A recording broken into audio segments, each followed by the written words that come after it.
I have a refrigerator worth $500. The ice maker goes out, and I get a bill from the property manager for $900. Why? Well, need a they new said, property the manager. ice maker went out, and the tenant called. And so we had someone come out, and they said, the little valve behind the refrigerator's leaking a little bit. But by the time it's done, I spent $900 to keep a $600 refrigerator alive. Why would you spend more than what the refrigerator's worth? The reality is, property managers have to do scalable activities.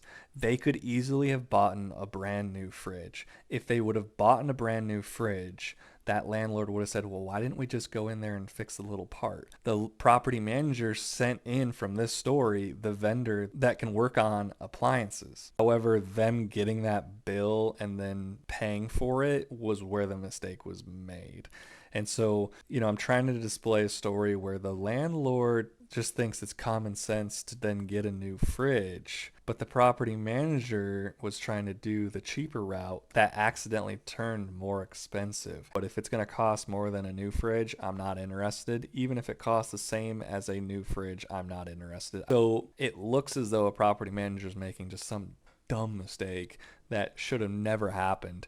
However, when the property manager has a standardized procedure that if something's broken, an appliance vendor goes out and reviews it. Secondly, they fix it. That right there is probably where the mistake was made, where there wasn't a set price decided on whether the vendor will move forward with the repair pause. Or if the landlord takes the loss, obviously they're going to be pissed at the property manager. And then if the property manager takes the loss, they don't make enough money per month on a unit to eat a $300 difference.